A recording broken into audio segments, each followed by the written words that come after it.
so many numbers were involved. Now I can see what a person who deals with numbers all day might be really successful here. Yeah. I haven't been very successful yet. Our next speaker is Sarah Parker Allen. Her speech is from 6 to 8 minutes. That's the time allotment for that. We spend close to $1 billion per year putting and keeping people in prisons in the United States, and have had the highest percentage of incarcerated citizens, as well as the largest actual number of human beings in jail and prison in the world for virtually the entire length of our next speaker's life. Sarah Parker Allen was born at the start of the U.S. war on drugs and is a management analyst here in the city. Not only does she get paid to analyze problems at work, she enjoys doing it in her free time too. Today she's going to talk a little bit about what we might be able to do instead of putting a population equal to that of Phoenix, Arizona in cages. Please welcome Sarah Parker Allen with Alternatives to Incarceration.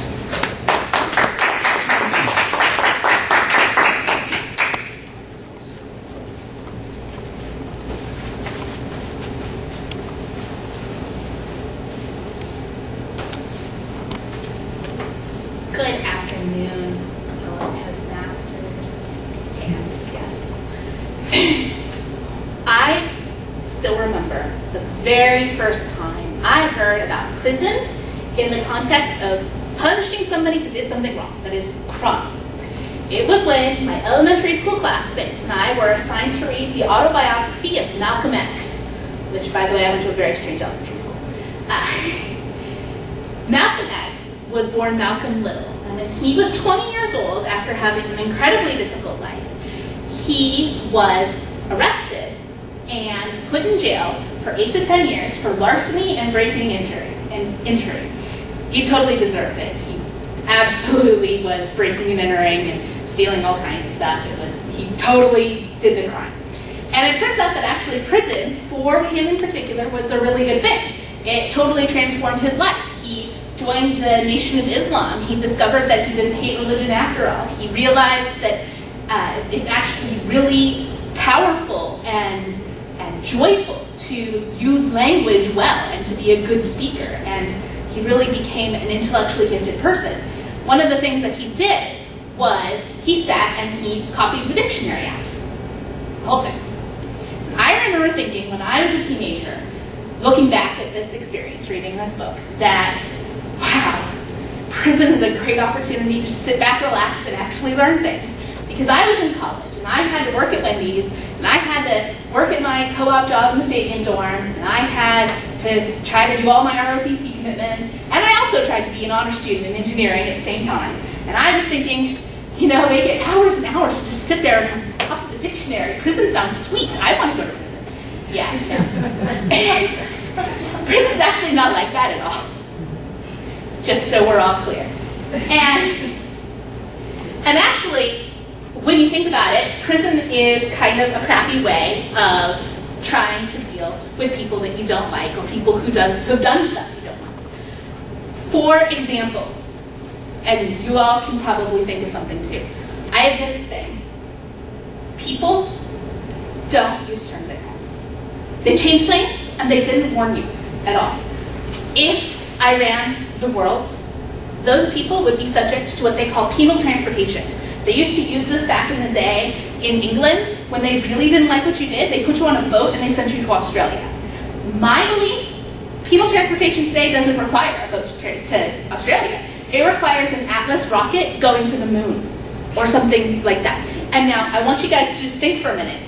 How much nicer would your commute be if all of those people disappeared? Got rid of all of those people who don't use their freaking turn signals. You know what? It would get much faster drives to work. Okay? And let's just be honest. It's really, really true.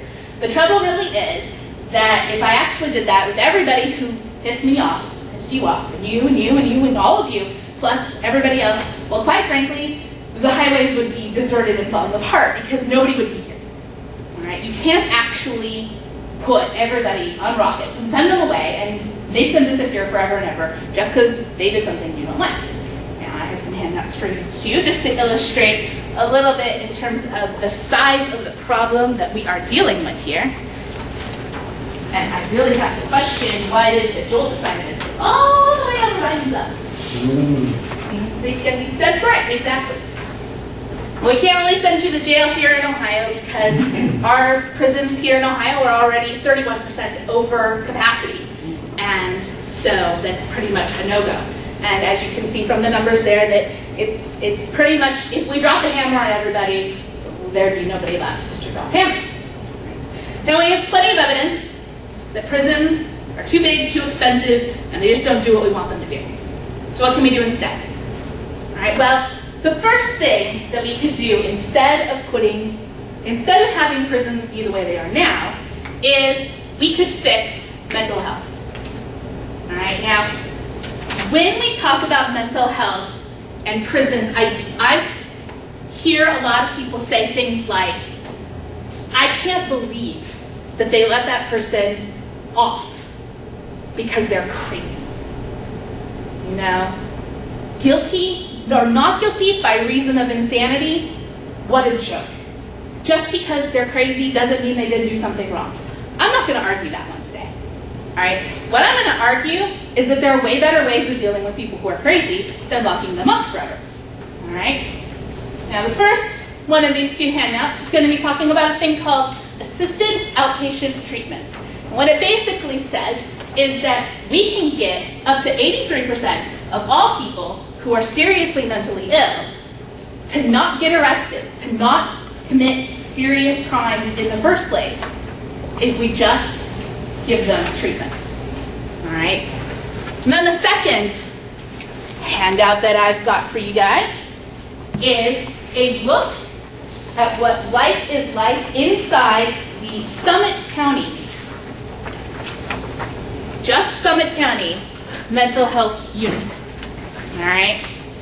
Now this place is kind of depressing, and if you don't want to read it, I completely understand. Okay? But just even glancing at it, you'll see that mental health in prison sucks. All right? Being crazy in prison is ineffective. These people need help, they're not getting it. All right? If we got rid of everybody who was seriously mentally ill and could really be treated and just remove them completely from the prison population, we could take 400,000 people out of those numbers that I gave you earlier. Okay?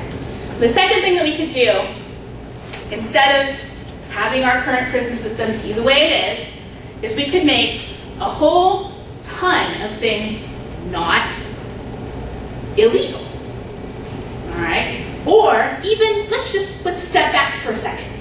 Let's just say that they're not something that could put you in prison. For example, what happens if you use Smokey the Bear's face and name without permission? Well, on the one hand, you could get a $1,000 fine, or on the other hand, you could go to prison for 6 months. Pick one. The judge gets to pick one. Why on earth would we want to put people in prison for 6 months for that? How about Martha Stewart? What good did it do society to lock her in prison for 6 months?